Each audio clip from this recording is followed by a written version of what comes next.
All right, so good morning, good afternoon, wherever you are watching this. More than likely, it's just barely good morning. It's 11:50. I worked in the morning here, and I'm heading home to work from home this afternoon. NCAA tournament just started today, but it's not what this video is about. It's another Royals video. A week from today is the home opener for the Royals. We have we're just 1 week out from that. The starting pitcher has already been announced, which is Brad Keller. So, congratulations to Brad Keller for being named the opening day starter. That is a big deal. It is a significant thing, especially some people say it's not that significant, but go ask Felix Hernandez how significant he thinks it is. He was very upset when he wasn't named the Seattle's opening day pitcher this year, but I'm not sure if Felix Hernandez really earned it with his performance last year or spring this year. But anyway, this is not a Felix Hernandez video. This video is about the Royals roster construction as we get ready to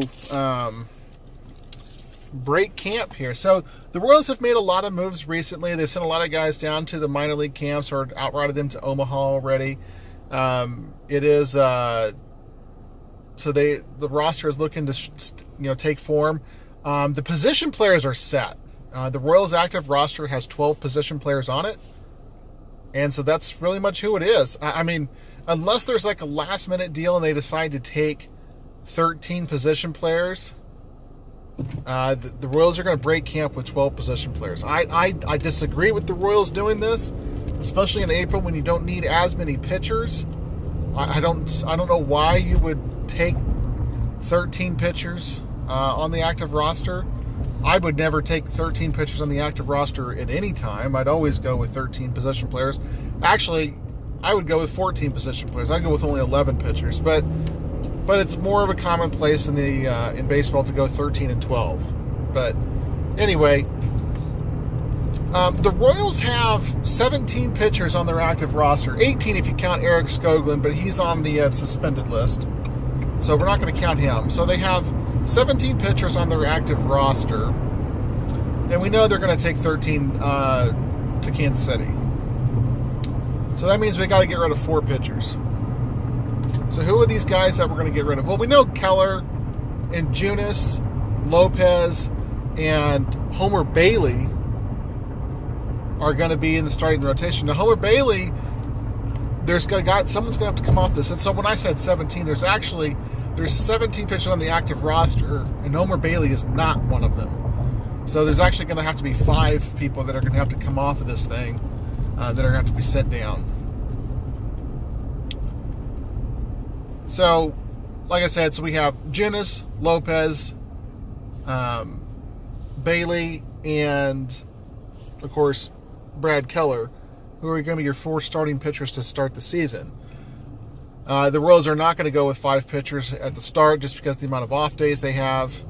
And of course, there's threat of cancellations and from rain or sometimes even snow. It depends on where you are at this time of year. In the bullpen, Willie Peralta is a lock to make the team. He was pretty steady the second half. He was pretty much steady all year last year, but definitely in the second half after they traded Herrera. So Willie Peralta, obviously, is going to be in the back end of the bullpen. Probably the closer by default to start the season. Who knows if he ends up there, but we'll see. They also signed, Jake Dykman, who's had a pretty decent spring. So he's going to be in the bullpen. Kevin McCarthy will be there. Ian Kennedy has already been announced to be in the bullpen. I think Danny Duffy is a candidate to be an extended spring training or start the season on the disabled list. I don't think he's going to.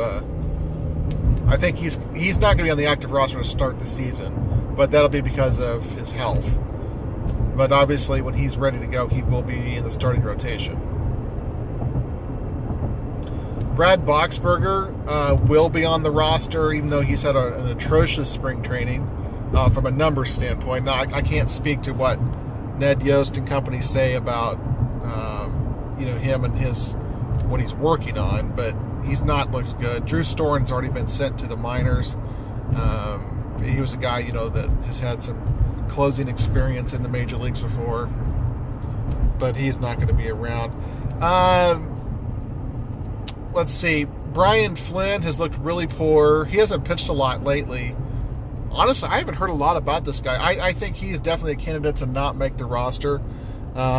Tim Hill, similar story. I think he may be a casualty as well. When I say Kevin McCarthy, did we talk about him? Kevin McCarthy's going to make the team. McCarthy has been good, and he's been fairly reliable for the Royals.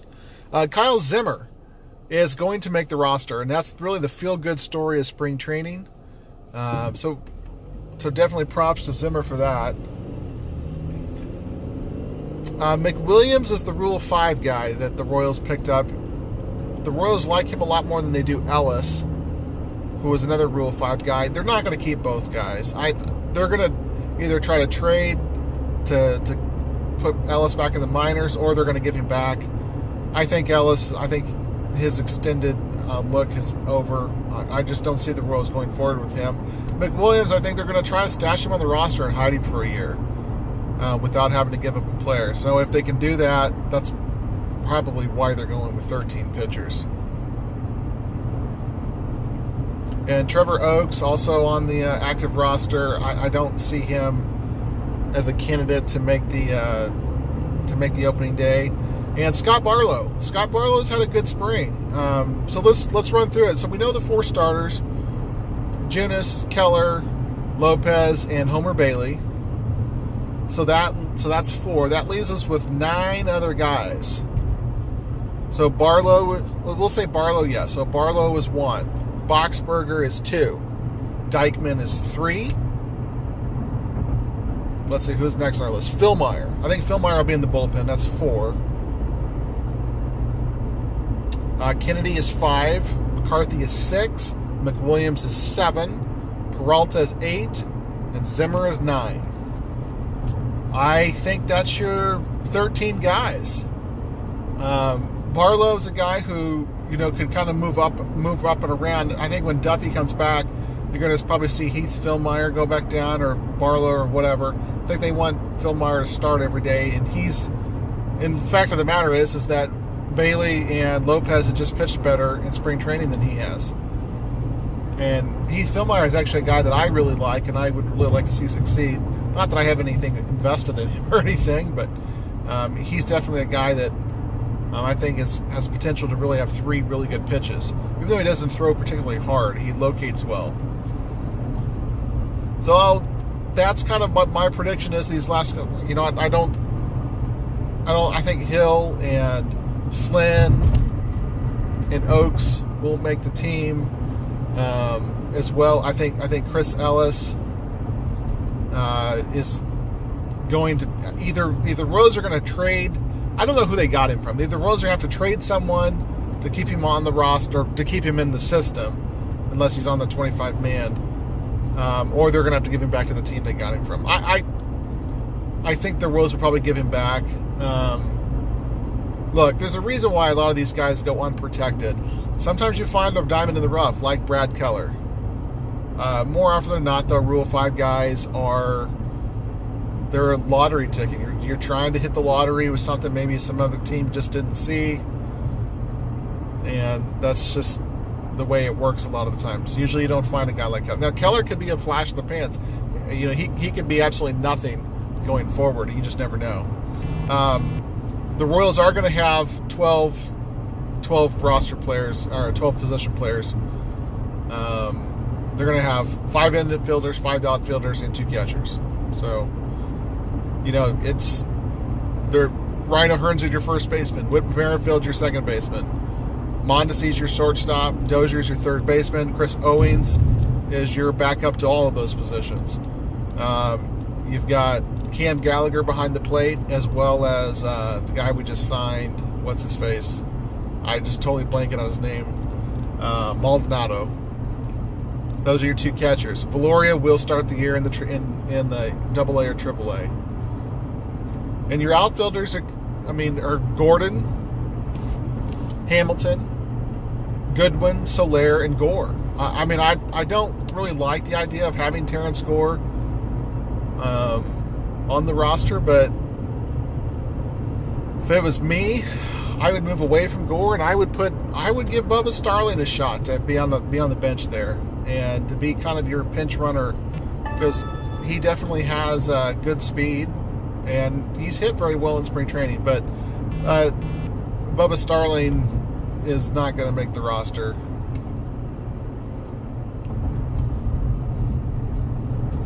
At least not yet, but he will go. He will be in the system, and I imagine we will see him in Kansas City at some point this season.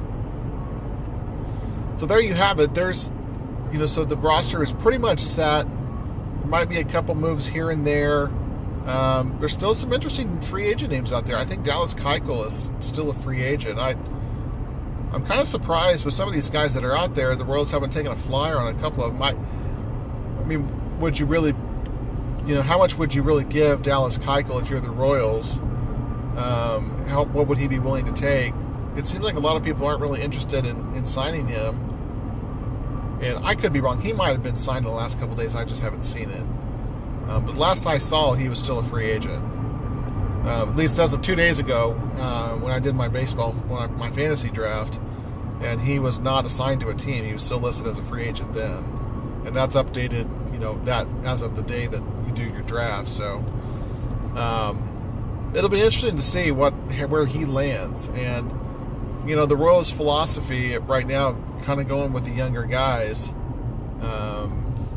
But Homer Bailey, who was basically a league minimum guy, who's still getting, well, at least from the Royals' perspective, he's league minimum. And I think it's the Dodgers. Is it the Dodgers or the Angels? Somebody's paying him his big contract that he signed. So I don't think Homer Bailey's going to be in the rotation for the entire season. I think he's similar to when the Royals broke camp several years ago, when Hideo Nomo was on their roster. Or the one year that Sidney Ponson was the Royals' opening day starter. Can you believe that? Sidney Ponson actually was the Royals' opening day starter one year. Of course, that was just an insanely horrible team. I don't remember what year that was. Maybe 2007, 2006, something like that. I just remember it was a really bad baseball team. So, anyway, that's kind of my thoughts on the Royals, on how they're going to shape up the roster here. I'm kind of excited to see what happens this year. I'm mostly excited because I want to see what O'Hearn, Dozier, and Mondesi do. And I want to see if Gordon can bounce back. And Gordon has looked healthy in spring training. He's hitting the ball. He's hitting it hard. Let's see if he can continue that into the season and, maybe get him a good send-off. He is definitely a Royals Hall of Famer. And I think he is a candidate, honestly, to have his number retired. If you really look at it objectively and not half the Royals Twitterverse that just hates Alex Gordon for whatever reason. Because I guess he didn't live up to his contract, whatever. A lot of guys don't live up to their contracts. But when you look at the body of work, Alex Gordon is definitely going to go down as one of the best Royals players of all time. I'm not saying he's the best. Obviously, George Brett is top. Is he the second best, third best? I don't know. I mean, it depends on what your qualifications are. Amos Otis is there. Frank White is there.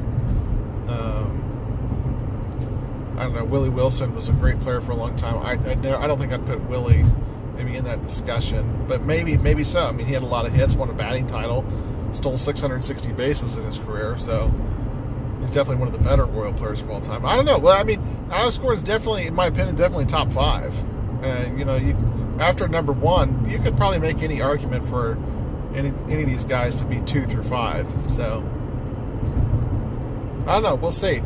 We'll see what happens. So again, season starts a week from today. But March Madness has started today for the NCAA tournament. So obviously it's too late to fill your brackets out. That's already passed. So good luck on your brackets. Good luck to the Royals this season. Talk to you later.